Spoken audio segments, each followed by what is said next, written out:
Olá pessoal, sejam bem-vindos. Eu sou Pedro Lima, professor do Departamento de Fisioterapia da Universidade Federal do Ceará, e a aula de hoje vai ser sobre estabilidade articular. Aqui no cantinho inferior esquerdo vocês estão vendo a foto do livro do Paul Reutz. Foi o livro que foi mais estudado sobre esse assunto.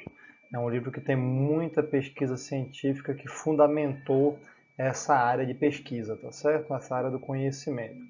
Estabilidade articular foi usada por muito tempo, ali na década de 90, anos 2000, principalmente anos 2000 aqui no Brasil, como um boom para resolver os problemas dos pacientes com dor de coluna, principalmente. E depois isso foi expandido para outras áreas. Depois do período de empolgação com esse tipo de intervenção, as pessoas começaram a negar a intervenção de exercícios por estabilidade articular. E, passado um tempo, como tudo, o conhecimento ele vai sedimentando e hoje nós sabemos exatamente quais são as principais indicações, as contraindicações e aqueles pacientes que melhor podem se beneficiar de uma técnica dessa. Tá? Esse é o nosso plano de aula. Vocês estão vendo aqui que o objetivo é apresentar a base teórica para os exercícios de estabilidade articular, sejam eles exercícios de estabilidade central ou periférico, ou seja, é possível prescrever exercícios para as articulações da coluna vertebral, mas também para as articulações periféricas, como ombro, como punho e mão, como quadril, joelho, tornozelo. São articulações que basicamente sofrem de instabilidade articular, hipermobilidade em excesso na articulação. E aí, nós precisamos prescrever, nesses casos, exercícios para estabilizar, tá bom? O conteúdo aqui, então, será abordar termos específicos relacionados a esse tipo de intervenção, descrever as indicações e metas dessa intervenção e identificar os principais estabilizadores dinâmicos e estáticos. Tá? Essa aqui é a nossa referência bibliográfica e esse é o roteiro que nós vamos abordar neste primeiro momento da aula. Vou explicar para vocês o que é o controle motor normal, depois como e por que esse controle motor normal ele fica alterado quando a pessoa está num processo de dor, o que acontece no nosso sistema que faz com que a dor iniba vários desses nossos componentes que controlam o movimento humano. E por último, como é que a gente vai lidar com o paciente que apresenta isso? Como é que a gente vai avaliar, como é que a gente vai tratar esse tipo de paciente? Inicialmente, a concepção da ideia de exercícios de estabilização, ela foi concebida para se prescrever isso em pacientes que sofriam de dor lombar crônica inespecífica. Então, tudo surgiu aí mais ou menos na década de 90, início dos anos 90. As pesquisas foram focadas em resolver um problema de dor lombar. Tá? Dor lombar, como todos sabem, continua sendo um grave problema de saúde, altamente prevalente, altamente recorrente. Pessoa que tem dor lombar, ela tem grande chance de ter recidiva, ou seja, ter repetição do quadro e se tornar crônico, ou seja, a dor ela dura mais do que 12 semanas. E além disso, a maioria desses casos, hoje, ainda hoje, nós não sabemos a causa exata. Então nós chamamos isso de inespecífico. Tá? Então, dor lombar crônica inespecífica era o problema que afligia os fisioterapeutas, os pesquisadores da época, que fez com que alguns pesquisadores desenvolvessem os exercícios de estabilização articular. No começo, isso foi chamado de estabilização vertebral segmentar. No educação física se chama muito de treino do core, no pilates se chama isso de powerhouse. E aí depois surgiu estabilização segmentar periférica, que é quando a gente aplica esses conceitos da coluna nas articulações do esqueleto apendicular. E os termos que vocês vão encontrar nos artigos científicos para descrever esses nomes serão exercícios específicos de estabilização ou exercícios de controle motor. Tá? Esse é o consenso geral de que se chame esse tipo de exercício como exercício de controle motor, ou seja, contrair o músculo no momento certo, o músculo certo no momento certo, com a quantidade de força certa. Quer dizer, ativar a musculatura específica no momento preciso e com a quantidade de força, de ativação, de recrutamento de fibras musculares adequadas para aquela demanda que está sendo exigida. Então, isso seria a coordenação motor, o controle motor que se espera atingir com o paciente treinado nessa intervenção. O conceito em si de estabilidade ele é um conceito biomecânico, em que se iniciou a ideia a partir da regra de côncavo e convexo, em que superfícies articulares côncavas se articulando com superfícies articulares convexas teriam melhor congruência, melhor encaixe articular para ter mais estabilidade. Superfícies convexas elas seriam mais instáveis e côncavas mais estáveis. Esse foi o modelo biomecânico teórico para se surgir a ideia sobre estabilidade articular. Quem controla isso nas articulações são as estruturas que fazem parte desse complexo articular.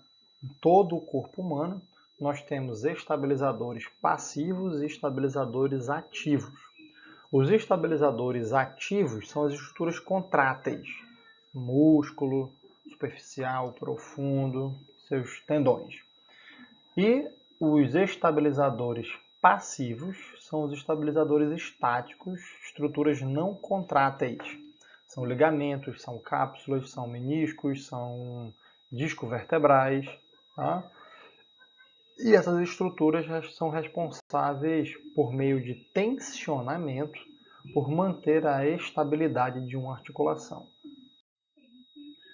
Os estabilizadores ativos, eles podem ser divididos em estabilizadores locais ou mobilizadores globais. Eu vou focar a explicação dessa aula nos estabilizadores ativos, porque os estabilizadores passivos, eles não são tecido-alvo da prescrição dos exercícios de estabilização. Por que um fisioterapeuta precisa prescrever exercícios de estabilização articular? Porque na avaliação foi identificado que aquele paciente tem hipermobilidade, tem instabilidade da articulação. Isso quer dizer que os estabilizadores passivos, ligamento, cápsula, disco, menisco, tudo isso já não está funcionando mais adequadamente.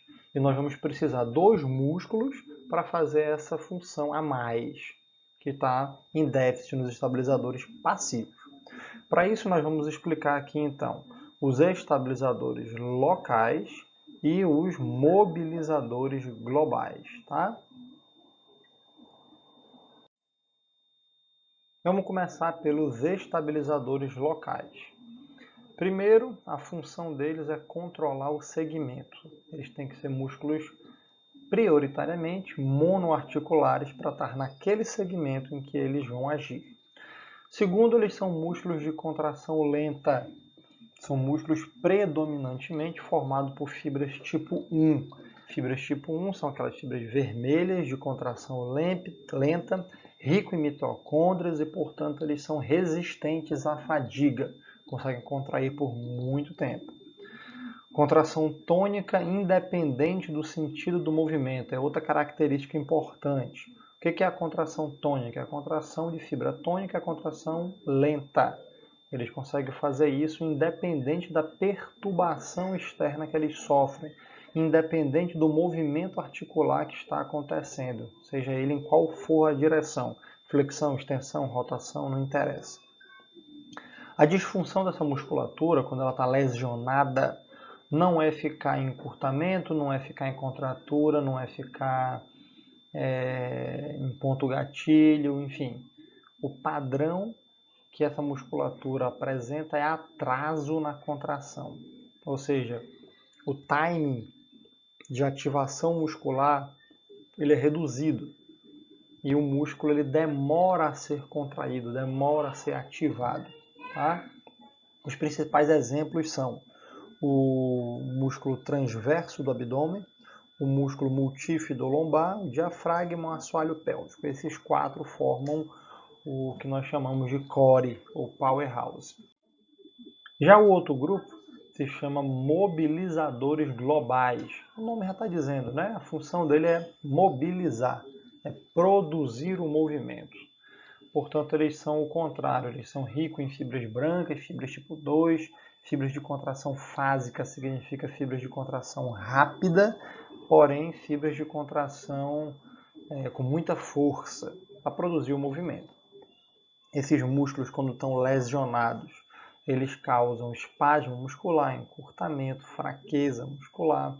E os exemplos são tensor da face lata, isquiotibiais, tríceps braquial, gastrocnêmio.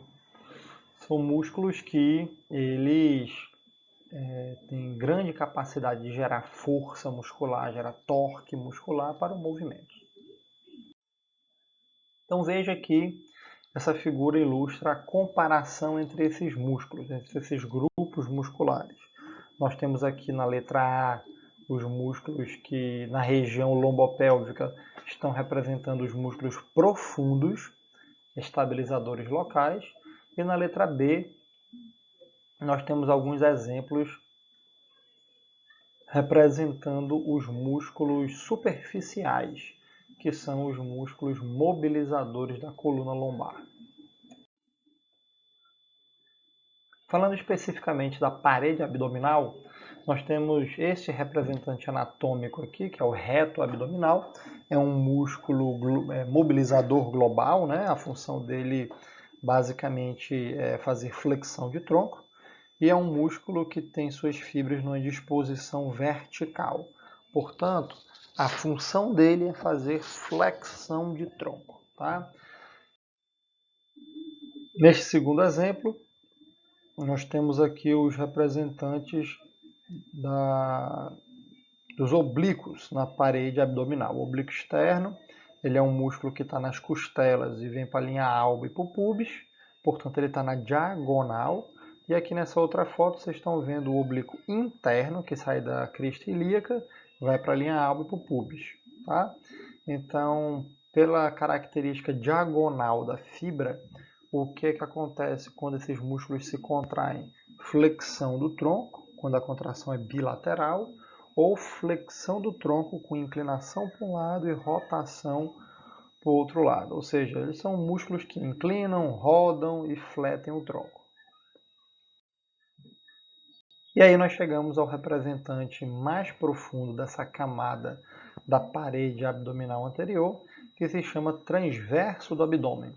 Veja que a disposição anatômica da fibra dele é uma diagonal, é um círculo. As fibras do lado direito com as fibras do lado esquerdo formam esse círculo responsável por fazer o movimento de levar o umbigo em direção à coluna. Ou seja, imagine que isso é um cinto que vai se apertando. Ele aumenta a pressão intra-abdominal, causando um aumento da estabilidade durante a sua contração. O reto do abdômen é vertical, os oblíquos eles são diagonais e o transverso do abdômen tem disposição de fibra horizontal. Esse aqui é o representante de fibra tipo 1, é um estabilizador local. Aqui, nessa foto, você consegue ver a parede abdominal dissecada por camadas. Então, numa camada mais superficial está o reto do abdômen vertical, uma camada intermediária nós temos os oblíquos externos e os oblíquos internos, e lá numa camada mais profunda vocês estão vendo o transverso do abdômen. Portanto, o conceito de estabilização segmentar surgiu a partir dessa parte do todo. É quando a gente precisa estabilizar o corpo humano, estabilizar a região lombopélvica, que vai das últimas costelas até lá a tuberosidade isquiática, o quadril, e o segmento vertebral em si, por exemplo, L4, L5, L5, S1 e assim por diante. E o que ele comparou aqui nesse gráfico foi o início da contração muscular. Então veja que nessa primeira foto aqui, ele está falando sobre a flexão, tá? Nessa segunda foto, ele está falando sobre a abdução e na última foto sobre a extensão do quadril, tá? Então, quem é o flexor do quadril que ele comparou? Foi o reto femoral, RF. Quem é o abdutor de quadril? Tensor da face lata, TFL.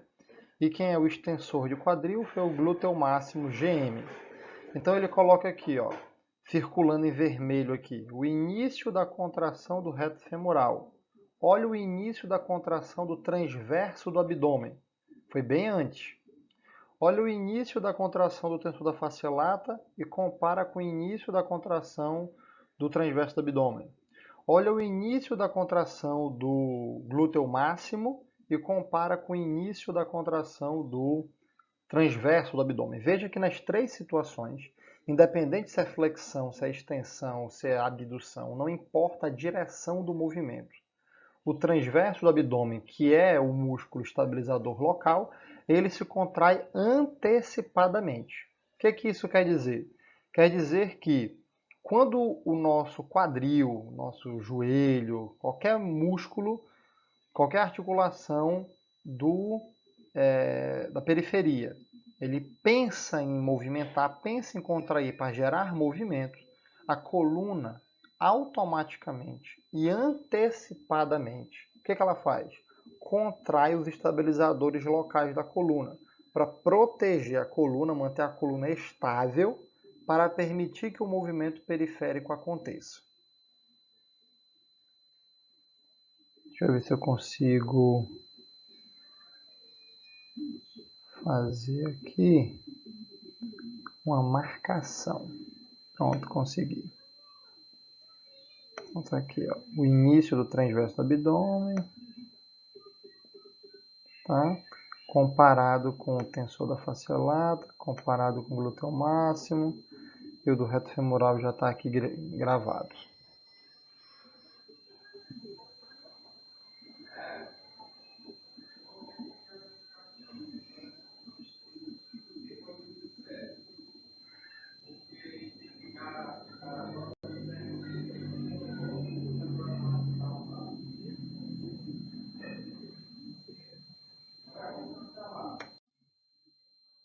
Isso acontece também para os músculos do membro superior.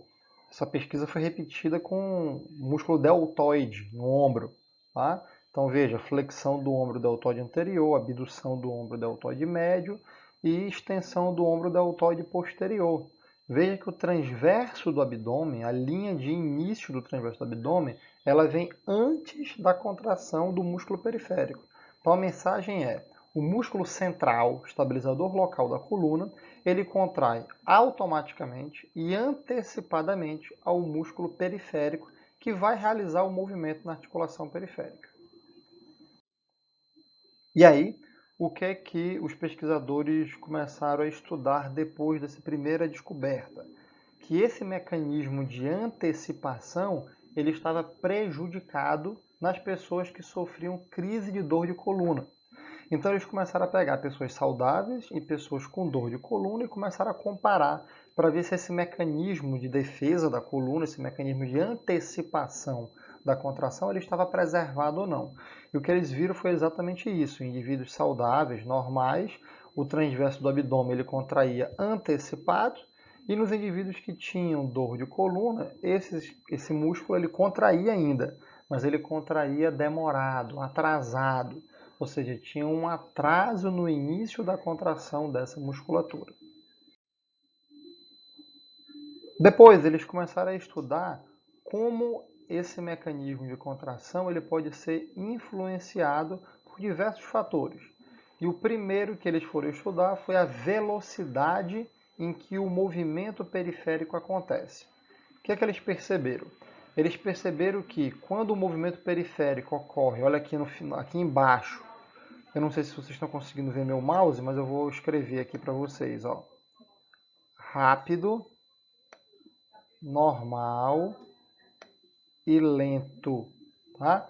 Veja que quando a pessoa faz uma contração periférica rápida, olha o que acontece com o transverso do abdômen. Ele contrai muito, ele é muito ativado. Veja o que acontece quando a pessoa faz uma contração normal. A contração do transverso do abdômen, ela acontece, mas nem tanto, mas continua antecipada. Agora, quando a pessoa faz um movimento periférico muito lento, perceba que o transverso do abdômen quase que permanece em repouso. Ele não é solicitado. Por quê? Movimentos periféricos em alta velocidade, eles causam uma perturbação na coluna. E a coluna, para se proteger, solicita que o transverso do abdômen entre em ação. Contraia rápido, antecipadamente e automaticamente a proteger a coluna. Só que quando isso ocorre em velocidades muito lentas, não tem perturbação na coluna.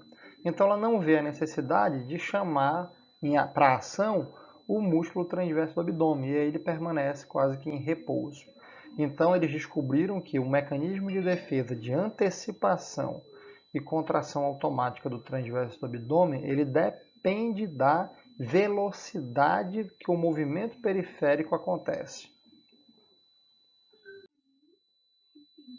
Esse é um segundo representante dos músculos estabilizadores locais.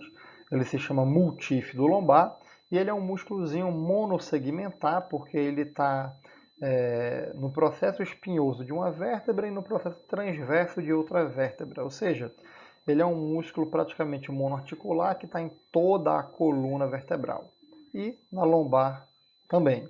Ele tem as mesmas características que eu acabei de explicar para vocês do transverso do abdômen. Ou seja, é um músculo que tem fibras profundas, fibras vermelhas, predominantemente fibras tipo 1, tem contração antecipada, é um músculo que ele apresenta uma grande atrofia muscular numa crise de coluna, ou seja, o paciente que está em crise de coluna em 24, 48, 72 horas, logo ele perde tamanho. Por quê? Porque é um músculo que ele constantemente está ali sendo ativado.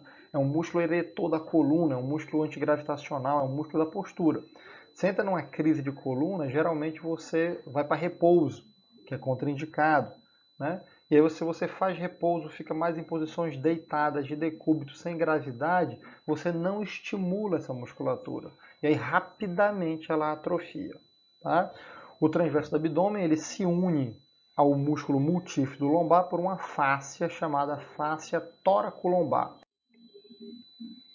Esse aqui é um exame de ressonância magnética com contraste. Vocês estão vendo aqui do lado direito e do lado esquerdo o músculo, o contorno do músculo transverso do abdômen, o músculo multífido lombar, direito e esquerdo. Aqui é uma sobreposição da imagem. Vejam que a nível de L4 e L5, os músculos aqui eles já perderam um pouco de massa muscular, perderam um pouco de tamanho, de volume. Isso 24, 48 horas após o início da crise. E essa foto aqui está mostrando para vocês que o transverso esquerdo, o transverso direito, o multífido esquerdo e o multífido direito, esses músculos eles se unem através dessa faixa em negrito que se chama fáscia tóraco-lombar. Tá? E essa perda de massa muscular, essa atrofia do multífido, muitas vezes ela é substituída por tecido indesejável, como por exemplo o infiltrado de gordura. Quer dizer, quando se repete o exame de ressonância magnética depois de um certo tempo, vê que o tamanho do músculo voltou ao tamanho anterior, mas não voltou porque teve mais massa muscular que foi reposta.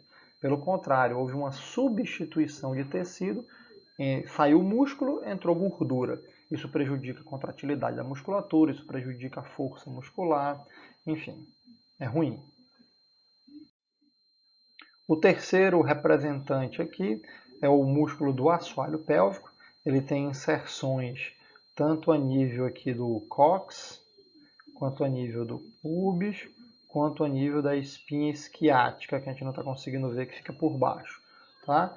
Então, esses músculos aqui, eles, nessas várias inserções, criam o que nós chamamos de assoalho pélvico. Esse músculo, quando ele contrai, a função dele é elevar o assoalho pélvico, ou seja, ele empurra as vísceras pélvicas para cima. Isso aumenta a pressão pélvica, a pressão abdominal.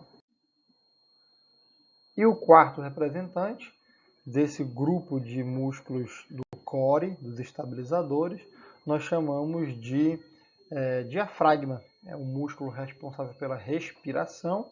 Ele, portanto, é o teto dessa estrutura. Tá? Ele, quando contrai, ele abaixa a cúpula diafragmática, empurra as vísceras abdominais para baixo e, portanto, aumenta a pressão abdominal. Nessa ilustração, vocês estão conseguindo visualizar a função do diafragma durante a contração. Indivíduos saudáveis, sem alteração, eles apresentam uma respiração abdominal em repouso, ou seja, durante a inspiração, o que acontece? O diafragma ele abaixa, aumenta essa pressão aqui, a barriga dilata, aumenta o distanciamento abdominal da coluna, e durante a expiração é o contrário. O abdômen recolhe e a expiração ocorre de maneira passiva. Quando ocorre um esforço, quando é uma expiração forçada, então tem contração do músculo transverso do abdômen, tem contração do músculo do assoalho pélvico, eles contraem para poder reduzir ainda mais essa pressão. Desculpa, aumentar a pressão intraabdominal, mas aumentando também essa contração do transverso do assoalho pélvico, fazendo com que o diâmetro anteroposterior entre umbigo e coluna ele diminua, tá? E aí o diafragma sobe. Isso aqui é um exemplo de uma pessoa que tem alteração desse processo, né? Então, a pessoa faz uma respiração paradoxal. Ela puxa o ar enchendo a caixa torácica, ou seja, ela puxa o ar sem estufar o abdômen. Então faz uma respiração paradoxal, ela inverte as fases da respiração. Isso é muito ruim, porque isso altera a pressão abdominal e isso dificulta a contração dos músculos estabilizadores. Dificulta a contração do transverso e dificulta a contração do assoalho pélvico. Tá? Basicamente, o que vocês têm que visualizar, ter em mente, é que o músculo diafragma, quando ele contrai, ele aumenta a pressão abdominal. O transverso puxa o umbigo para dentro, aumenta a pressão abdominal. E o assoalho pélvico, quando ele contrai, eleva o assoalho pélvico e também aumenta a pressão intraabdominal. Então, se os três resolverem contrair ao mesmo tempo, não vai dar certo. Alguém vai se prejudicar aí, porque a pressão vai estar muito aumentada e não vai dar oportunidade para o outro contrair. Portanto, diafragma e assoalho pélvico são músculos antagonistas. São músculos antagonistas. Eles, quando um contrai, o outro deve estar relaxado e vice-versa. Então, na inspiração, ocorre contração do diafragma e o transverso tem que estar relaxado. Na expiração, deve haver contração do transverso do abdômen e o diafragma agora deve estar relaxado. Pedro, e o assoalho pélvico? O que acontece com o assoalho pélvico? Agonista, antagonista, sinergista? O que acontece com ele? O assoalho pélvico depende. Lembra que a função do assoalho pélvico é contrair e elevar aquela estrutura. Para evitar incontinência urinária, para evitar prolapso de órgãos pélvicos, é bom manter um nível de contração do assoalho pélvico durante esses exercícios. Tá? Então veja, isso aqui foi uma pesquisa de TCC realizada na Universidade Federal do Ceará, por uma aluna da graduação, que ela comparou aqui a altura da bexiga no ultrassom de imagem. Letra A e letra B. Na letra A é a imagem sem contração dos músculos do assoalho pélvico, em repouso, E na letra B, a imagem da bexiga com contração dos músculos do assoalho pélvico. Então veja que quando ocorre a contração do assoalho pélvico, ele eleva, então ele empurra os órgãos pélvicos para cima. Então ele achata a bexiga, ele eleva a bexiga. Tá? Para quê? Para evitar incontinência urinária e para evitar prolapso de órgãos pélvicos. Tá bom? Então quando o transverso do abdômen contrai, quando o diafragma contrai, nas duas situações ocorre aumento da pressão intraabdominal que empurra para baixo e o assoalho pélvico cede. Então, em algumas situações, em alguns pacientes, é desejável que ele esteja contraindo os músculos do assoalho pélvico para prevenir esse problema de continência ou de prolapso. Quer dizer, você vai resolver a dor de coluna do paciente, você vai resolver o problema lá da instabilidade articular da coluna, mas vai acabar gerando outro problema, que é a incontinência e prolapso? Não. O que você pode fazer é prescrever o exercício de estabilização articular, contraindo os músculos diafragma e transverso do abdômen e também os músculos do assoalho pélvico, principalmente se for uma paciente mulher, multípara, com idade avançada, que fez parto normal, que sofreu episiotomia e episiorrafia durante o procedimento do parto normal. Tudo isso são fatores de risco que aumentam a probabilidade de a pessoa sofrer incontinência urinária. Em resumo, a função dos músculos dessa unidade interna chamada de core, vocês estão vendo aqui nesse pontilhado, cadê o mouse? Vocês estão vendo aqui nesse pontilhado aqui, ó, é manter a pressão intraabdominal controlada. Um aumenta, outro diminui, um aumenta, um contrai, outro relaxa, tá? A segunda função dos músculos do core, principalmente o transverso e o assoalho pélvico, é aumentar a estabilidade da articulação. Quando eles contraem, eles aumentam aquela pressão, o encaixe ele melhora. Então o encaixe da face do sacro com o ilíaco, na articulação sacroiliaca, aumenta. Então essa congruência aumentada confere mais estabilidade a essa articulação. Esse aqui é o capítulo 7, um dos capítulos daquele livro que eu indiquei para vocês, do Paul Rhodes, e ele fala sobre uma das possíveis causas dessa grande aumento da demanda de paciente com dor de coluna, que é o modelo de lesão por sobrecarga ou descarga, né? Que o estilo de vida das pessoas, ou tecnologia, enfim, fez com que as pessoas se movimentassem menos, usassem cada vez menos essa musculatura estabilizadora, e pela questão da lei do uso e do desuso, acabou que as pessoas hoje elas não sabem contrair adequadamente esses músculos, ou seja, perderam coordenação motora, perderam o controle motor. E aí não sabe contrair o músculo certo, no momento certo, com a quantidade de força certa. Esse é o conceito de perda de controle motor da região lombopélvica. Para esses pacientes que se apresentam na clínica com uma crise de dor de coluna, as fases do tratamento elas são divididas em 3 momentos. Esse primeiro momento aqui, chamado de fase 1, é a crise aguda. Não tem muita coisa para a gente fazer aqui nesse primeiro momento. Primeiro porque o prognóstico é favorável. Pacientes com crise de dor de coluna, eles aproximadamente entre 10 a 14 dias, 2 semanas, eles vão evoluir muito bem pela história natural da doença. O que é que nós podemos fazer nesse primeiro momento? Medidas analgésicas, medidas anti-inflamatórias, medidas de posicionamento, educação em saúde, encorajar o paciente a permanecer fisicamente ativo, o que ele puder fazer para ele não entrar num estágio de repouso absoluto, de automedicação, enfim. Então, na crise aguda, na fase 1, o que nós devemos fazer é adotar medidas analgésicas e medidas que proponham estratégias que fazem com que o paciente permaneça fisicamente ativo, tá?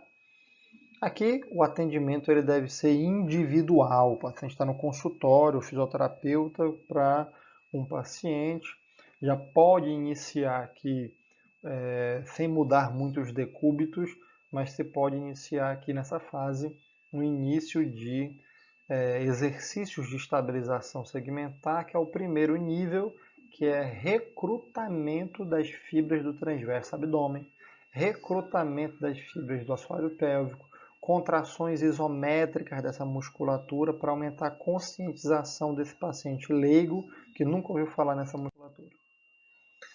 Nessa fase, nós precisamos descartar qualquer problema grave de coluna. A gente tem que ter certeza na crise aguda, no primeiro contato com o paciente, que ele não tem uma fratura de vértebra e essa fratura causou a instabilidade, uma espondilolistese, uma espondilólise. A gente tem que garantir que o problema não é esse.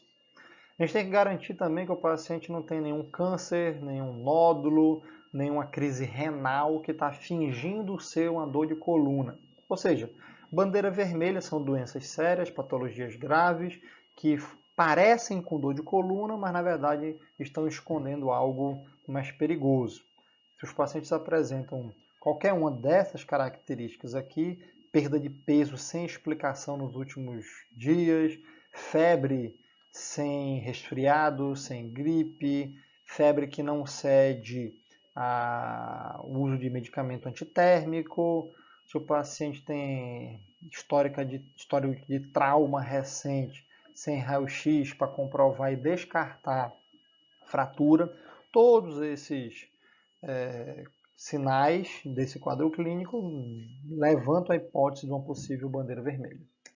Portanto, se o paciente apresentar uma bandeira vermelha, nós vamos encaminhar esse paciente para um cirurgião, para um especialista de coluna.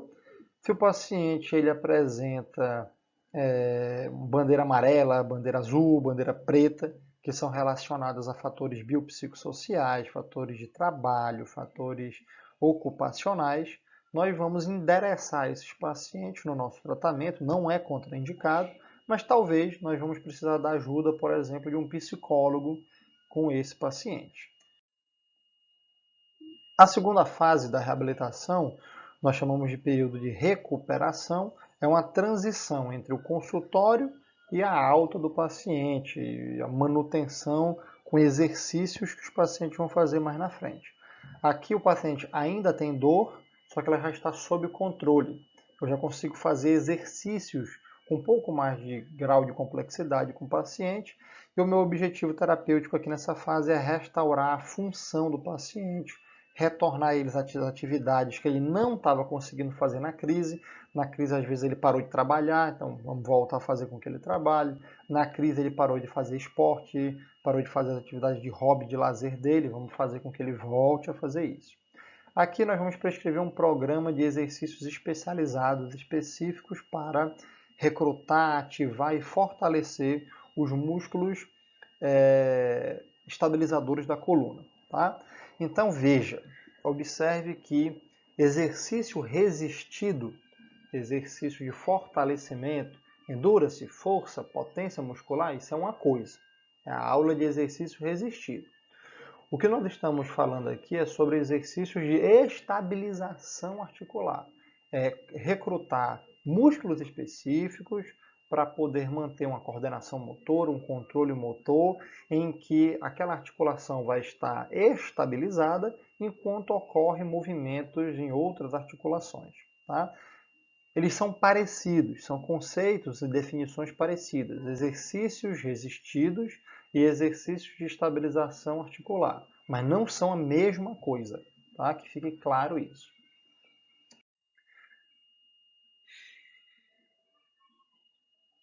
Na terceira fase, nós estamos diante então do que nós chamamos de manutenção. É quando o paciente não precisa mais estar em consultório com você e é quando o paciente ele já pode ir para exercícios em grupos. Eu gosto sempre de encaminhar o paciente nessa fase para o Pilates, que é onde ele vai conseguir manter um nível apropriado de capacidade física, funcional, ele vai estar educado ao que ele pode fazer, ao que ele deve evitar nos primeiros momentos. Se por acaso ele sentir uma nova crise, ele estar preparado para enfrentar essa nova crise, sem tanta incapacidade, sem tantas crenças negativas, sem tanto nocebo, tá? E fazer com que esse paciente ele consiga prevenir episódios futuros. Dentro desse conceito, existem alguns pesquisadores que desenvolveram a ideia de um que se chamou de zona neutra. O que é a zona neutra? É uma amplitude de movimento curta, em que a articulação ela está livre de carga e, portanto, livre de dor. Se ela se movimentar para além da zona neutra, é possível que aumente a sobrecarga e que gere dor no paciente. Então, a ideia da zona neutra é uma área de amplitude imaginária em que a articulação se encontra, que a pressão articular é o mínimo possível, que a tensão da cápsula e dos ligamentos é a mínima possível e que o uso de músculo para manter essa posição também é o mínimo possível. Então, a atividade eletromiográfica ela está reduzida, a tensão cápsulo-ligamentar também está reduzida e a pressão articular também está reduzida nessa situação hipotética de zona neutra. Esse conceito de zona neutra, ele foi desenvolvido a partir de estudos do Panjab, do Mohammad Panjab, em que ele descreveu os subsistemas que controlam a zona neutra. Subsistema de controle neural, subsistema passivo e subsistema ativo. Ele fala sobre a integração desses três subsistemas, relatando que é preciso ter um controle sobre o subsistema, por exemplo, passivo, porque lá tem receptores de propriocepção por tensionamento que vão informar o controle neural qual é a posição daquela articulação. E o controle neural vai processar essa informação e vai mandar uma resposta através do sistema ativo de contração muscular, aumento ou redução da contração muscular. Então a integração desses três subsistemas garante o controle motor, garantem a preservação da zona neutra. Esse conceito ele foi aceito por muito tempo, foi defendido por muitos fisioterapeutas, por muitos pesquisadores da área. Enfim, houve uma euforia com esse conceito, mas que com o passar do tempo ele começou a receber várias críticas, porque ele não é perfeito, ele tem algumas falhas, como por exemplo a redução de amplitude de movimento, como por exemplo se educar os pacientes a manter-se em contração muscular o tempo todo, em contração isométrica da musculatura profunda, isso causava muita rigidez articular, ou seja, você saía de um estágio de hipermobilidade e ia para um outro extremo que era rigidez, quer dizer, você saía da hipermobilidade, ia para a mobilidade, ia para a hipomobilidade, ia para a rigidez. Então você saiu do 8 para o 80, adotando esse conceito único e exclusivo.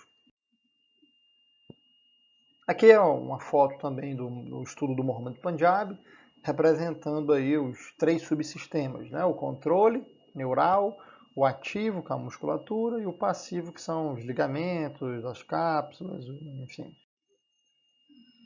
Tudo isso que eu falei para vocês até agora, pessoal, tem um corpo de evidências científicas gigante na literatura. Existem várias publicações sobre esse assunto.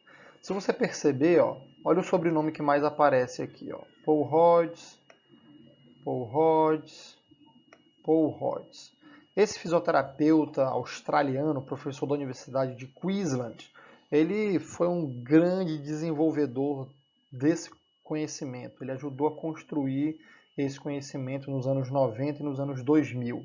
Ele é premiado pela Academia Australiana de Cientistas, né? Enfim, é um cara extremamente renomado. E vários outros também ajudaram a sedimentar esse conhecimento. Tá? E tem um brasileiro também no grupo lá da Austrália, só que no grupo da Universidade de Sydney, chamado Paulo Ferreira. Ele era professor aqui na Universidade Federal de Minas Gerais, na década de 90, e aí depois foi fazer doutorado, pós-doutorado, e acabou ficando por lá mesmo, pediu exoneração aqui da UFMG, e hoje, há muitos anos, ele já mora e vive na Austrália, sendo professor da Universidade de Sydney. Tá? E ele também ajudou a desenvolver o conhecimento nessa área. Um dos estudos publicados foi mostrando que prescrever esse exercício de estabilização, ele não só diminui as crises de dor de coluna, mas também ajuda a diminuir as recidivas desse problema. Então, a grande sacada dele foi essa. A grande sacada dele foi reduzir a dor e reduzir os episódios de recorrência, as recidivas que esse problema causava. Portanto, estamos de volta ao nosso slide de roteiro, mostrando que o controle motor normal que nós explicamos para vocês é o que se espera que aconteça em pessoas saudáveis. O que acontece com o paciente que está com uma crise de dor de coluna, como é que o sistema ele para de funcionar adequadamente. E agora nós vamos ver como é que nós devemos avaliar e tratar esses pacientes com dor que apresentam toda essa alteração do sistema de coordenação motora. E o cenário naquele momento era o seguinte: imagine que todas as pessoas aí têm dor de coluna, é um problema altamente prevalente, e que elas procuram tratamento de fisioterapia para resolver esse problema. O que estava acontecendo? Se as pessoas fossem tratadas com osteopatia, com técnicas de manipulação para ganhar amplitude de movimento, mobilidade articular, uma parte das pessoas melhorava, uma parte piorava e uma parte não era influenciada nem para o bem nem para o mal. Ou seja, não tinha nem efeito positivo nem efeito negativo. Perdeu tempo, perdeu dinheiro. Tá? Eu dei o exemplo da osteopatia, mas poderia ser RPG, Mulligan, Maitland, poderia ser estabilização segmentar vertebral. Se as pessoas todas fossem tratadas com isso, uma parte ia melhorar, uma parte ia piorar e uma parte não ia se beneficiar. Então eles começaram lá nos Estados Unidos a estudar a classificação desses pacientes em subgrupos, tentando descobrir quais são as características clínicas que fazem com que um grupo de pessoas que tem dor de coluna respondam melhor ao tratamento A, não respondam ao tratamento B e piorem com o tratamento C. Eles chamam isso de subgrupos, classificar os pacientes em subgrupos de tratamento. Os pacientes que vão melhor responder ao tratamento A, B, C ou D. Tá? E aí a gente queria descobrir, então, qual é o grupo de pessoas que melhor vai responder ao tratamento de exercícios de estabilização articular. Para avaliar esse paciente, nós usamos essas 5 semiotécnicas, esses 5 procedimentos de avaliação. A observação, o teste palpatório, o BP significa unidade de biofeedback pressórico, é o stabilizer, eletromiografia e ultrassom. Eletromiografia e ultrassom só se usa em pesquisa de laboratório. Hoje em dia existem alguns ultrassons que são bem portáteis, dá para você usar no consultório, na clínica, mas isso não se faz em larga escala. Tá? Em larga escala nós temos que treinar então a observação, a inspeção, o teste palpatório e um equipamento mais barato, que é o stabilizer. Primeiro a inspeção, primeiro a observação. O primeiro padrão que se deve observar durante uma avaliação no exame físico é o padrão respiratório. Qual é o padrão de respiração do indivíduo? É uma respiração abdominal ou é uma respiração paradoxal? A respiração abdominal diafragmática é aquela que nós vimos em que na inspiração o diafragma desce e o abdômen dilata, como vocês estão vendo aqui na primeira foto.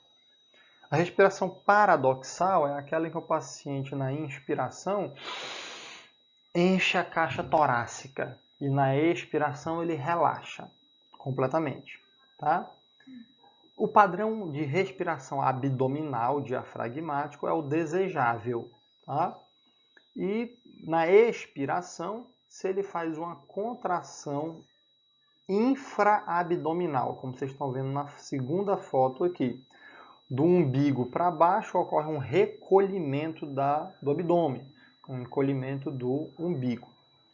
Essa foto 3 mostra alguns exemplos que nós devemos estar atentos para observar. Ó. Contração do reto abdominal, é um músculo superficial. Retração das costelas, contração do oblíquo externo, é um músculo superficial. Nós não desejamos que ocorra isso. A contração ela tem que ter um padrão infraumbilical. Aqui é predominantemente transverso do abdômen.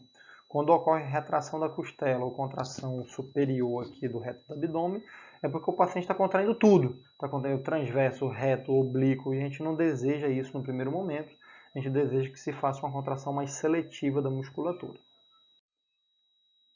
Durante a inspeção, durante esse exame físico, o fisioterapeuta tem que estar atento aos principais erros que os pacientes cometem.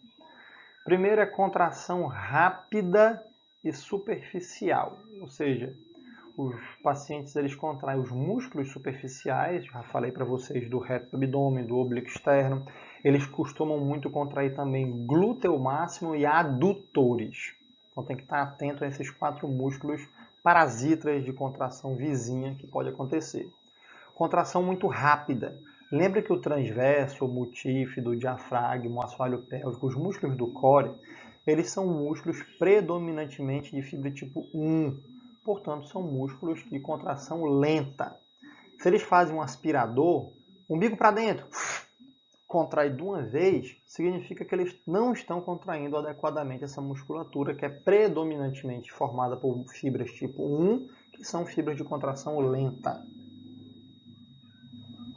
O terceiro erro é dificuldade para respirar normalmente, ou seja, são pacientes que puxam o ar, barrigão, solta o ar, umbigo para dentro e faz uma apneia, ou seja, ele faz uma apneia pós-expiração. Ele não consegue manter a respiração mesmo com o músculo transverso do abdômen contraído, lógico. Uma respiração mais superficial, uma respiração mais curta, mas respirar. Isso faz com que ele consiga prolongar a contração do transverso do abdômen por mais tempo. Se ele fizer uma apneia depois de contrair, ele vai às vezes cansar, vai fadigar mais rápido e não vai conseguir contrair o músculo por mais tempo. E o quarto erro, e muito comum também, é o paciente realizar movimentos indesejáveis. Contrai o umbigo, contrai o transverso do abdômen, recolhe o umbigo e acaba fazendo uma retroversão pélvica, uma retificação da coluna, um movimento indesejável do quadril. A contração ela é isométrica, então não pode ter movimento da coluna, não pode ter movimento da pelve, não pode ter movimento do quadril, tá bom? Então esses são os 4 principais erros mais comuns que podem acontecer. Aqui vocês estão vendo um exemplo animado de uma contração de parede abdominal. Veja o grau de contração que essa pessoa consegue fazer, ó, até a crista ilíaca fica totalmente exposta de tanta força de contração abdominal que ela consegue fazer, né? Lógico que nossos pacientes não vão chegar a esse extremo, né?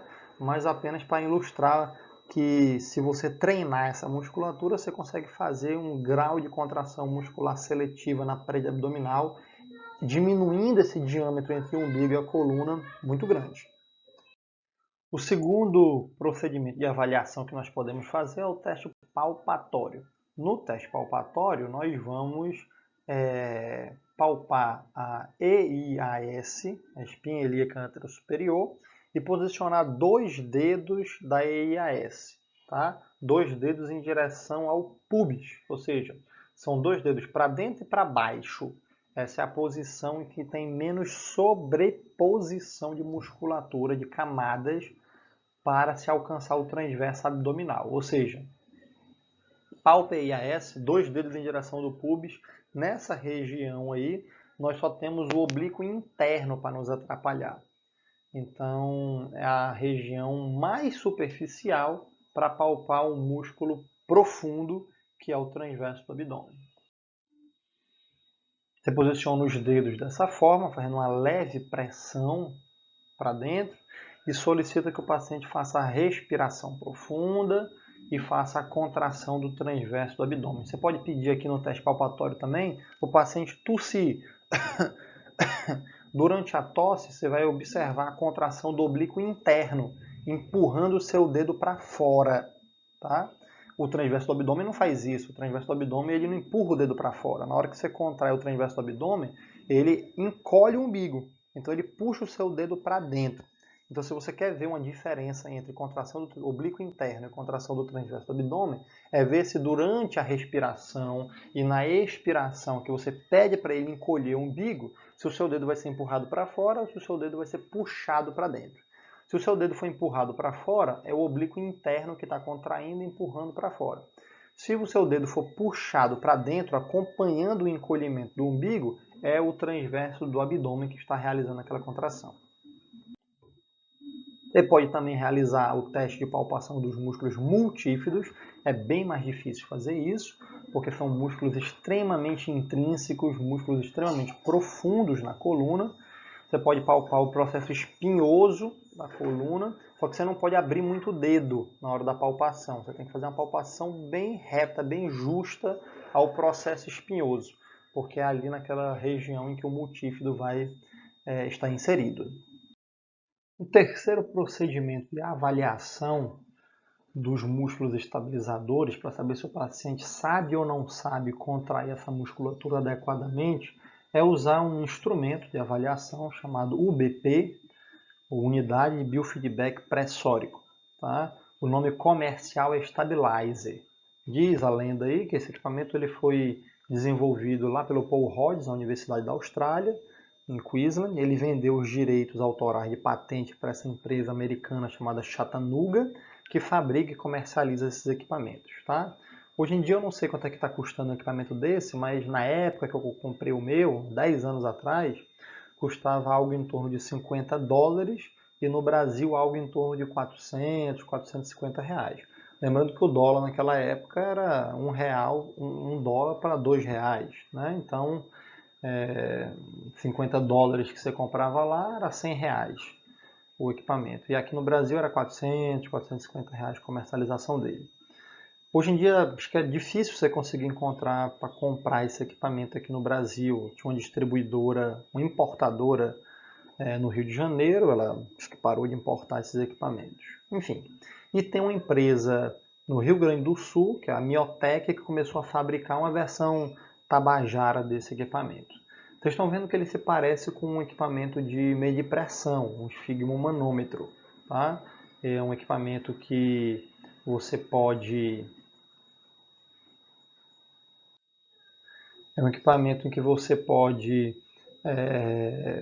insuflar, ele vai encher esse manômetro de pressão aqui de 0 até 200 milímetros de mercúrio, e ele tem umas marcações que vocês estão vendo aqui, ó, esse vermelho aqui que representa 70 milímetros de mercúrio, esse 40 laranja e esse colorido aqui em 20. Cada um tem uma função diferente.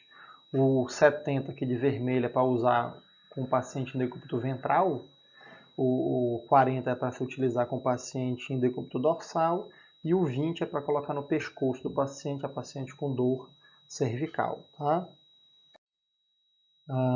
Esse estudo aqui, eu publiquei ele na época do meu mestrado. Foi um estudo que avaliou todas as pesquisas naquela época, 2009 aproximadamente, que estudaram o equipamento, né? Em inglês esse equipamento ele é chamado de PBU, é a Unidade de Biofeedback Pressórico. Tá? Na época eu encontrei 6 estudos, 6 artigos sobre esse assunto no mundo todo, e esses estudos tinham algumas falhas metodológicas. Principalmente, os indivíduos da amostra eram pessoas jovens e saudáveis, paciente com dor de coluna não foi testado com esse equipamento, e o protocolo de avaliação deles era muito bagunçado, cada autor fazia de um jeito diferente. E não tem como você ter um padrão de reprodutibilidade dessa forma. Tá? Então, o que nós fizemos foi padronizar o protocolo de avaliação em pessoas com dor de coluna. E aí nós publicamos esse segundo artigo, né, do meu mestrado, que foi utilizando o equipamento, vendo a reprodutibilidade. Lembra da aula que nós já estudamos sobre confiabilidade intra e inter-examinador? Então esse estudo foi para ver a confiabilidade intra e inter-examinador desse equipamento em pacientes com dor de coluna, lá do Hospital das Clínicas da Universidade Federal do Pernambuco. Tá? E nós posicionamos então os pacientes em decúbito ventral, do jeito que essa ilustração está mostrando, com os pés para fora da cama. O equipamento era posicionado nessa região aqui do corpo, ó, em que o equipamento ele fica abaixo do umbigo, imediatamente abaixo do umbigo, e nós insuflamos ele até 70 milímetros de mercúrio. Tá? E aí o paciente ele tem que fazer 3 contrações do transverso do abdômen, com comando verbal, e tem que tentar sustentar essas contrações por 10 segundos. Então puxa o ar, barrigão, solta o ar relaxado, e no final da expiração, umbigo para dentro, ou seja, contrai o transverso do abdômen. Veja que o ponteiro é para estar aqui em 70 milímetros de mercúrio. Na hora que ele puxar o ar, fizer a inspiração e fizer um barrigão, o ponteiro ele vai subir, porque vai aumentar a pressão durante a inspiração. Quando ele soltar o ar relaxado, o ponteiro vai voltar para 70. E quando eu der o comando verbal umbigo para dentro, contrai o transverso do abdômen, esse ponteiro ele tem que baixar um pouquinho aqui, ó. Tem que baixar aqui para 66, 64. No mínimo, ele tem que reduzir 4 milímetros. Se ele está com 70, menos 4, ele tem que ir para 66 milímetros. 66, 64, 62 é o indicativo de que ele está conseguindo contrair o transverso do abdômen corretamente. E o terceiro estudo do meu mestrado foi o estudo de validação desse equipamento, em que eu comparei esse equipamento com, nesses mesmos pacientes de dor de coluna, eu comparei com a eletromiografia. E aí, para fazer essa comparação, nós posicionávamos os pacientes em decúbito dorsal, colocava aqui os eletrodos, um no cotovelo, que era para eletrodo referência, e o que interessa é esse eletrodo que está aqui, ó, que ele está aqui nessa foto aqui também, ele está distante aqui da EIAS, que era o nosso ponto de referência anatômico. É o mesmo local em que a gente fazia o teste palpatório, tá? E no mesmo momento em que o paciente era solicitado para fazer a contração do transverso do abdômen, ele era avaliado por dois instrumentos. Ele era avaliado pelo transverso do abdômen com o medidor de pressão, com o stabilizer, e com a eletromiografia. Então a gente tinha esses dois parâmetros de comparação. Aqui nós já estamos vendo o paciente realizando o posicionamento para o teste, o paciente colocando a bolsa pressórica abaixo do nível do umbigo ventral. E na avaliação, o paciente ele não deve observar resposta no visor, tá certo? Se você estiver avaliando o paciente, ele tem que estar cegado para o visor, ele não pode ter feedback visual, porque isso vai influenciar na resposta do procedimento, no desempenho dele do teste, tá bom? E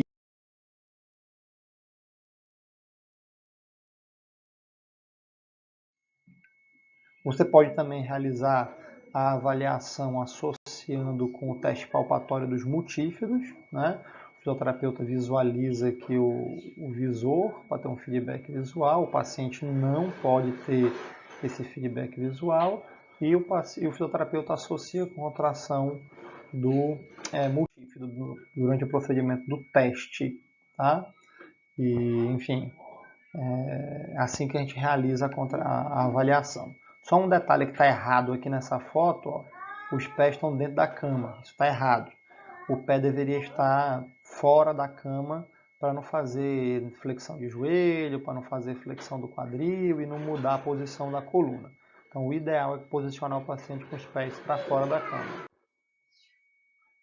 Já em decúbito dorsal, a gente coloca o stabilizer nessa região, só que embaixo da coluna do paciente.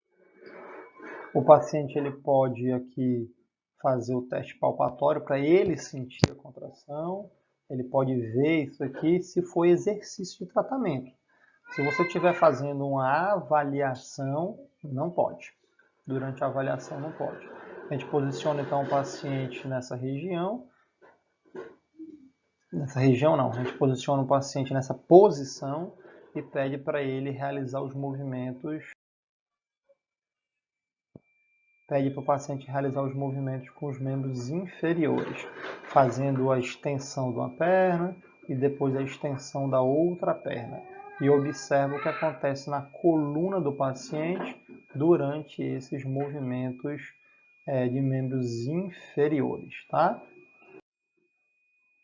Algumas pessoas me perguntam se pode utilizar o esfigmomanômetro. Afinal de contas, o equipamento custa R$500, R$400, $50, mas um tensiômetro desse aí é bem mais barato, R$50 você compra um. E quer saber se dá para utilizar. Eu respondo sempre a mesma coisa. Dá para usar, desde que você mantenha ele calibrado o tempo todo. Por quê? Porque esse equipamento aqui, o tensiômetro, ele foi feito para aguentar a pressão de um braço insuflado, de uma perna insuflada. Tá? E o stabilizer ele foi feito para aguentar 120 quilos, uma pessoa deitada em cima dele. Então a mola que mantém a posição do ponteiro aqui é uma mola bem resistente no stabilizer. Já que no Figaro manômetro tem de todo preço, então tem de toda qualidade. Talvez essa mola não seja tão resistente e ocorra descalibração desse ponteiro. Então, pode utilizar, desde que você garanta que ele está calibrado. Muito bem, pessoal. Agora que a gente já sabe avaliar o paciente, se ele sabe corretamente contrair a musculatura estabilizadora da região lombopélvica, o próximo passo é prescrever exercícios de estabilização articular naqueles pacientes que na avaliação nós diagnosticamos uma ativação, uma contração ineficiente. Para isso, pensem que vocês vão ensinar os pacientes a fazer uma tarefa nova, um exercício novo que o paciente leigo não está habituado a fazer. Então, isso requer que você respeite as fases do aprendizado motor, os estágios do aprendizado motor, que são divididos em 3 etapas: cognitivo, associativo e automático. Imagine que você está aprendendo a dirigir um carro, lembra dessa época? Na fase cognitiva é aquela fase em que as informações estão todas muito teóricas, muito isoladas, muito distantes de você. O instrutor chega na autoescola e fala para você que esse é um carro, aqui é o acelerador, o freio, a embreagem, aqui é a marcha, aqui é o volante, e você fica perdido no meio daquele monte de informação. A fase associativa é quando ele começa a fazer link entre essas informações isoladas. Então ele diz, por exemplo, que você tem que pisar na embreagem, passar a marcha, pisar no acelerador, tirar o pé da embreagem e o carro começa a andar. Então aquelas informações isoladas começaram a fazer algum sentido, alguma ordem de interação entre elas. Essa é a fase associativa. E na medida que você começa a dirigir, você faz isso meio travado no começo. Mas repete. Chega um determinado momento que você está começando a dirigir com mais facilidade.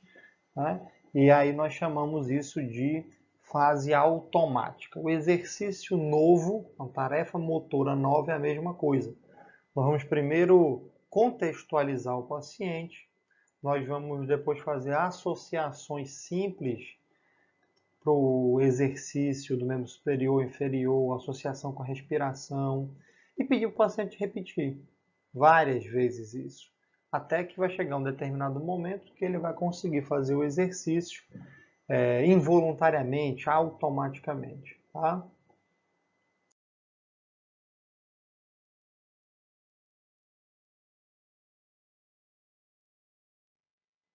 Para início do treinamento, quando você vai prescrever esse tipo de exercício, vocês podem fazer em 4 posições, tá? Em decúbito dorsal, ventral, lateral ou em 4 apoios. Os pacientes aprendem a fazer a contração nessas 4 posições.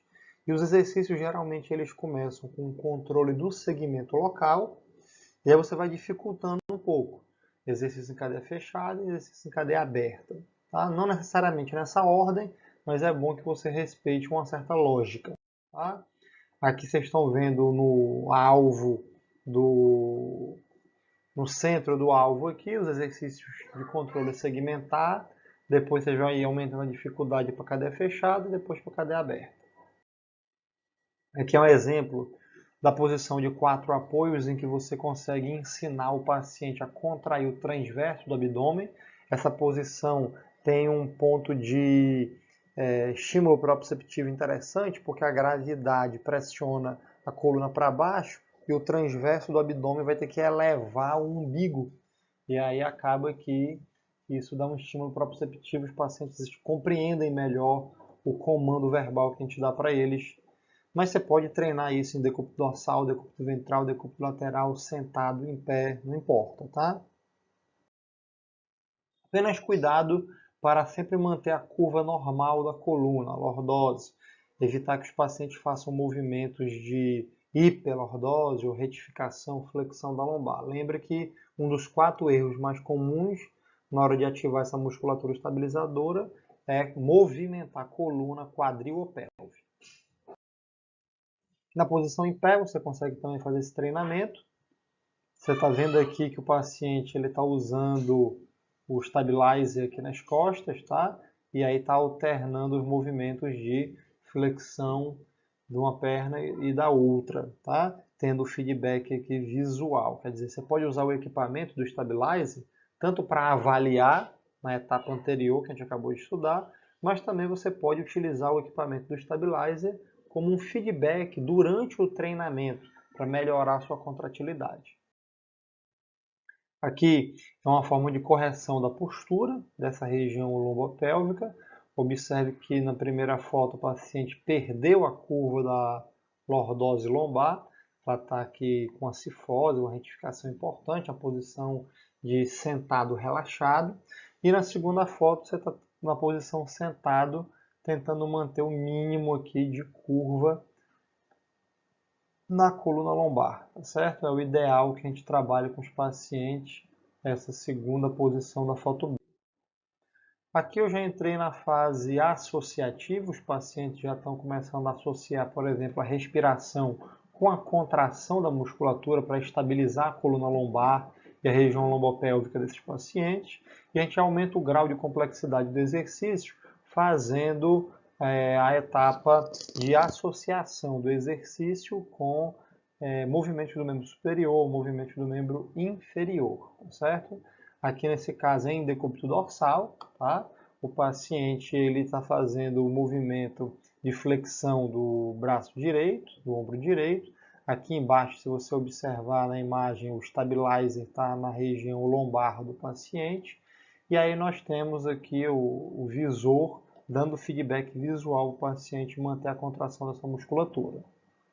Aqui vocês estão vendo já um segundo exemplo de exercício associativo, agora em decúbito ventral, um exercício de extensão dos membros inferiores com a perna estendida, né? Extensão do quadril. Agora o stabilizer está na posição abaixo do umbigo, parede anterior do abdômen, mas da mesma forma o paciente ele fica ainda com o feedback visual, tá? Todos esses exercícios, a lógica é a mesma. O paciente conscientemente tem que contrair a musculatura, estabilizar a coluna, ver o ponteiro baixar no visor, no feedback visual, e aí faz o exercício de braço, faz o exercício de perna, para causar uma certa perturbação, para ver se a coluna aguenta absorver o impacto dessa perturbação externa. Tá? Veja que a gente inicia com exercícios em baixas velocidades normais até em alta velocidade na medida que o paciente ele for ganhando essa habilidade motora. Tá? Aqui a gente já está no Pilates, ó. O paciente ele já está fazendo um exercício associativo que ele tem que movimentar flexão bilateral dos quadris, né, dos membros inferiores, ao mesmo tempo em que ele está com o equipamento dando feedback visual para ele da contração da musculatura. Esse outro exercício na mesma lógica aqui no Pilates, ó, o paciente está agora em membro superior, fazendo a contração da musculatura e o exercício de membros superiores, e está com um feedback visual aqui que o fisioterapeuta está segurando o visor para o paciente fazer o exercício. O stabilizer está lá na coluna do paciente. Tá? Até que chega um momento que a gente vai fazer o exercício associativo sem o uso do equipamento do stabilizer. É um momento em que você está testando a capacidade de propriocepção do paciente. Ver se ele não está dependente daquele feedback visual externo, se ele já está conseguindo fazer o exercício sem estar vendo o ponteiro do reloginho lá do stabilizer mexendo. Se ele já conscientemente consegue fazer isso, tá bom?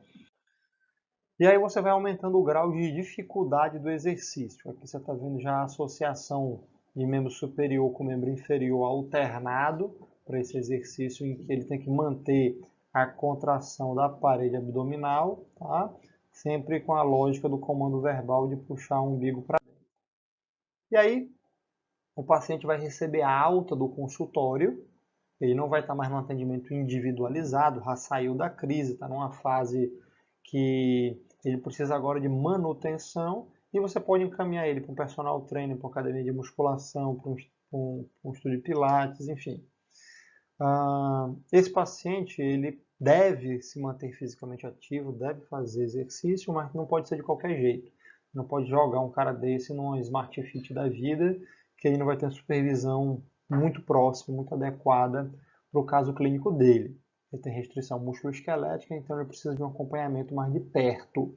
Por isso que eu gosto de indicar esses pacientes para o Pilates, tá? E aqui no Pilates nós vamos ter agora vários exemplos de exercícios que os pacientes podem fazer para contrair, ativar e fortalecer essa musculatura estabilizadora da articulação da região lombopélvica. Esse exercício aqui é chamado de perdigueiro, é um exercício em 4 apoios. O paciente vai retirando os apoios até ficar em 3 apoios, em 2 apoios, movimentando braço e perna alternadamente. Aqui é o exemplo, vai ter um apoio aqui, alternado, e vai movimentar um membro superior de um lado com o membro inferior do outro lado. O importante é que o paciente deve manter a curvatura da coluna enquanto contrai a parede abdominal com estímulo proprioceptivo da gravidade aqui, levando o umbigo para cima. Aqui é um exercício focado na região lateral da parede abdominal. Em pé é a forma mais fácil de fazer esse exercício. O paciente ele tem que observar só essa distância aqui dos pés para a parede.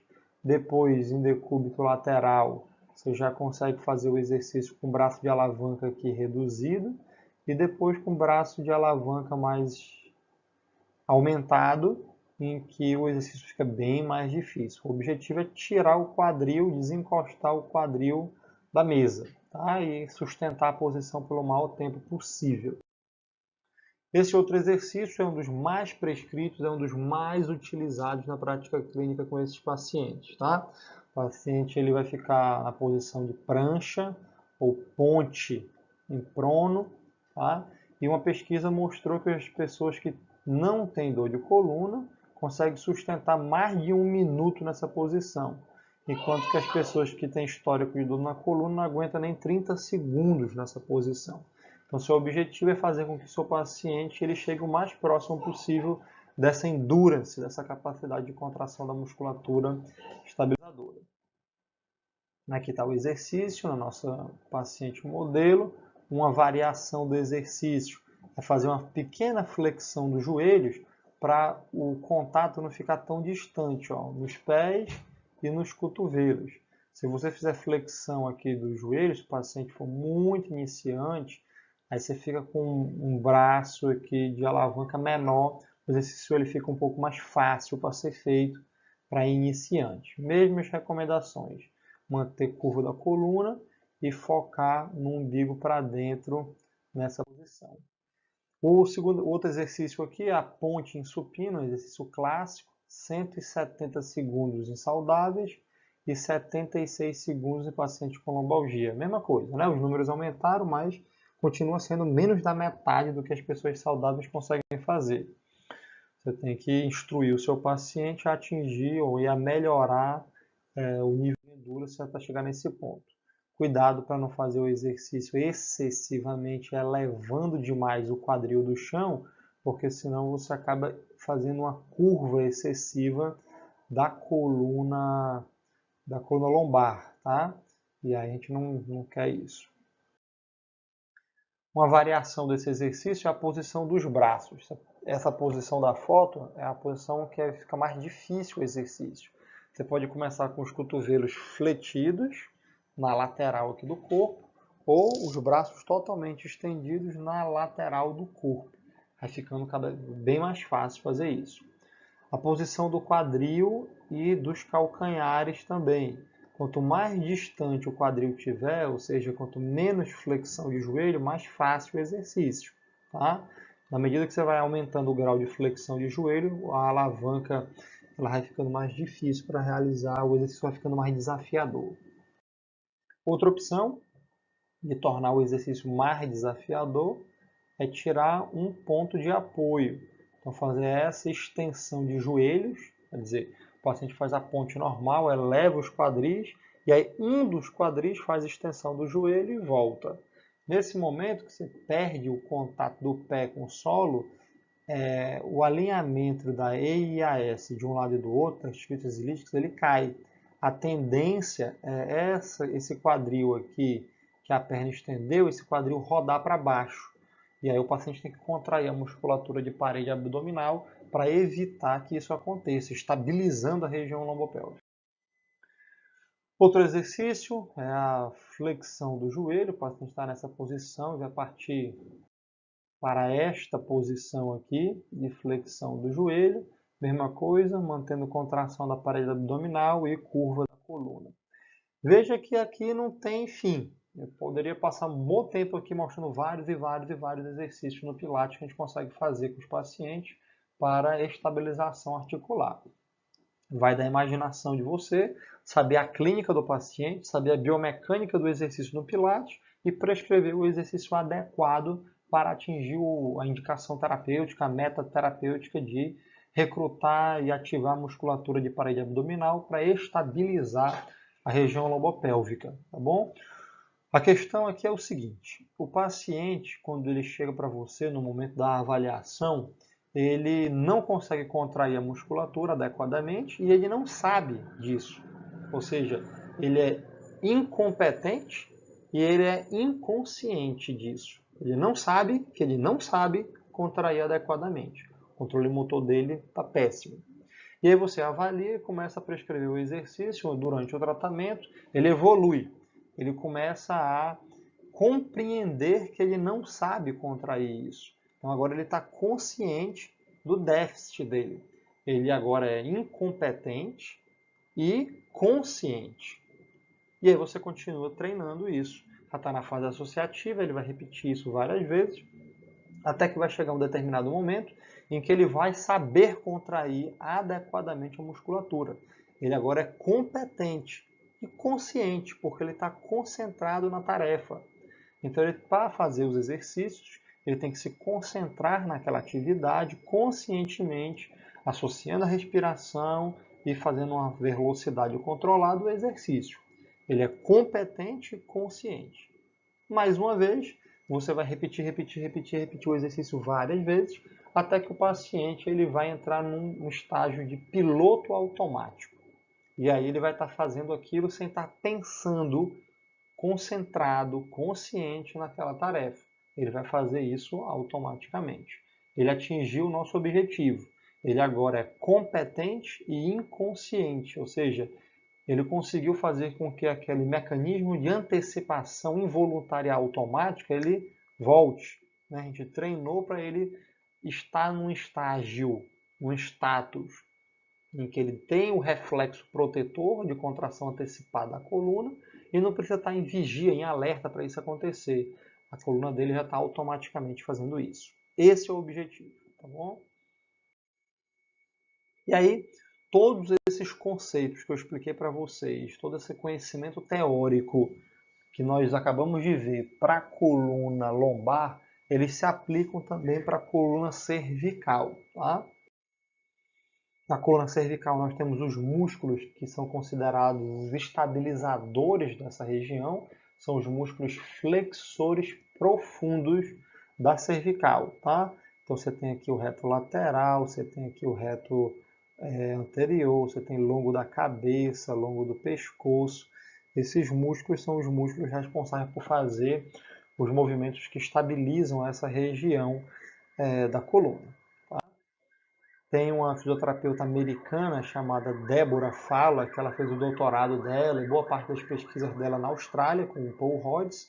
Ela pegou todo o conhecimento que o Paul Rhodes construiu lá para a coluna lombar e aplicou isso para a coluna cervical. Tá? A primeira coisa que ela fez foi desenvolver um teste chamado teste de flexão crânio-cervical, que serve para avaliar se o paciente sabe ou não sabe contrair essa musculatura adequadamente. E aqui está o estudo em que a Deborah Fala, orientada pelo Paul Rhodes, publicou sobre essa evidência científica. Esse teste, ele usa o stabilizer. Ó, o stabilizer ele fica aqui na cervical do paciente, está aqui o visor, pode ser o pedestal desse aqui, como foi feito na pesquisa, mas na prática é o fisioterapeuta segurando isso e mostrando ao paciente. E lembra que eu mostrei para vocês o reloginho do stabilizer, lá naquele slide anterior, mostrando que 70 é lombar em decúbito ventral, 40 milímetros de mercúrio é lombar em decúbito dorsal, e aquele colorido que vai de 20 a 30 é para a coluna cervical. E aqui a gente solicita que o paciente faça esse movimento, ó. Flexão da cervical alta. Nesse movimento ele vai pressionar a bolsa que está aqui na lordose lombar, aumentando gradativamente a pressão sobre a bolsa pressórica. E aí a gente vai saber se ele está contraindo adequadamente ou não.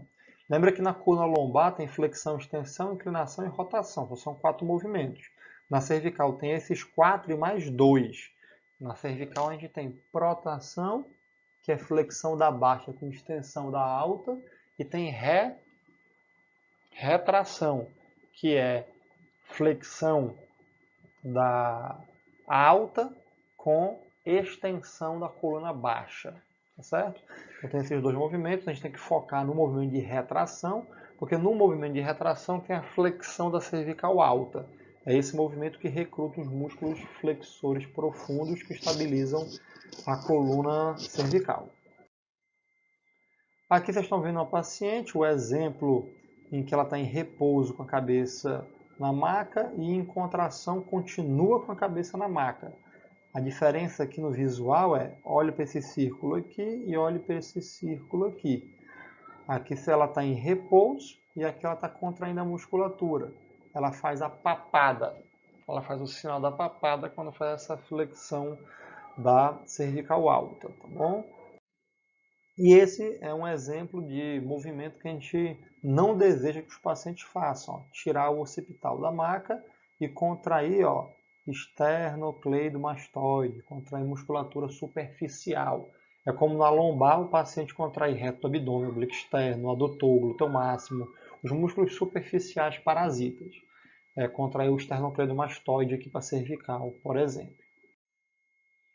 E aqui você passa, depois que o paciente aprende a fazer isso, é relativamente mais simples do que o transverso do abdômen, você prescreve exercício domiciliar para o paciente fazer.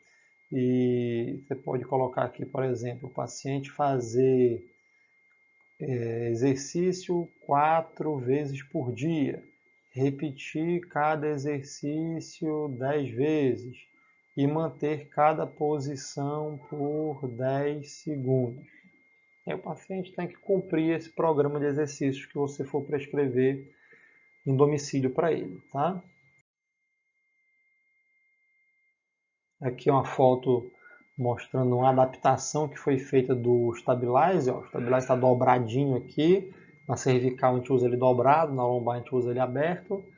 E aí adaptaram ele tipo num pedestal de abajur para poder fazer essa fixação. Por quê? Porque o paciente não pode segurar o stabilizer para cervical com as mãos, porque isso, o movimento do membro superior muda a posição da cervical e isso faz oscilação no ponteiro de pressão. Então não pode fazer isso. Ou o fisioterapeuta segura, ou ele faz um arranjado desse aqui. Pessoal, nós chegamos ao fim da nossa aula. O conteúdo principal da aula foi esse. O objetivo é vocês saírem dessa aula aqui sabendo como funciona o controle motor, a coordenação motora dos músculos estabilizadores, saber como é que a pessoa, quando está numa crise de dor, como é que esse sistema de defesa ele é afetado, como é que a pessoa perde a capacidade de ativar a musculatura no timing correto, com a quantidade de força correta, e fica descoordenada, perde esse controle motor, e como avaliar essas pessoas. Nós vimos observação, teste palpatório e stabilizer para lombar e o teste de flexão crânio-cervical para cervical. Tá? E vocês viram inúmeros exercícios que nós fazemos para esses pacientes recuperarem ou desenvolver essa habilidade de controle motor dessa região. A aula foi bem focada com exemplos para a coluna, Mas lembre que, por exemplo, um ombro pode ser hipermóvel também. E um ombro hipermóvel também precisa ser estabilizado. Os músculos estabilizadores do ombro geralmente são os músculos do manguito rotador. Os músculos, por exemplo, do tornozelo. O tornozelo pode ser hipermóvel também. E aí você precisa fortalecer tibial posterior, precisa fortalecer principalmente fibulares, que são os estabilizadores daquela articulação. Então, cada articulação tem os seus músculos estabilizadores locais. Os músculos predominantemente formados por fibras tipo 1, com contração tônica, que você deve focar caso na sua avaliação seja diagnosticado uma hipermobilidade, uma instabilidade articular. Esse slide aqui é um slide do Paul Rhodes, aquele fisioterapeuta lá da Austrália que eu falei para vocês, um dos maiores pesquisadores no mundo sobre esse assunto. Ele já veio várias vezes no Brasil, várias. E ele ministra um curso de atualização no tratamento, na reabilitação de controle motor da coluna, principalmente lombar. É um cara fantástico, com linguagem super acessível e pesquisas de alto impacto no mundo todo para essa temática. Eu tive a oportunidade de me encontrar com ele em vários eventos. Aqui é um congresso internacional de terapia manual. Eu tive a honra de dividir uma mesa científica com ele. Aqui no Congresso Mundial de Biomecânica, foi super interessante esse congresso, foi em 2013, no Mundial de Biomecânica, eu estava apresentando um banner, um pôster, e ele estava no mesmo corredor apresentando um pôster do trabalho dele lá da Austrália, quer dizer, um cara altamente renomado, estava lá na sessão de pôster apresentando o seu trabalho. Essa outra fisioterapeuta aqui, ela se chama Julie Fritz, é uma fisioterapeuta norte-americana, ela fez doutorado em Pittsburgh e foi uma aluna do Anthony DeLitto. Ela ajudou a consolidar as pesquisas e o conhecimento que nós sabemos que existe hoje sobre classificação em subgrupos, para a gente identificar quais são aqueles pacientes que vão se beneficiar do tratamento de estabilização, do tratamento manipulativo, enfim, assim por diante. Muito bem, pessoal, eu vou deixar um fórum de discussão aberto, como sempre, para vocês postarem as dúvidas de vocês. Procurem utilizar esse canal institucional para a gente poder manter o registro de troca de informações e principalmente para esclarecer as perguntas e dúvidas e questionamentos de vocês lá no fórum, tá certo? Até o nosso próximo encontro. Tchau, tchau.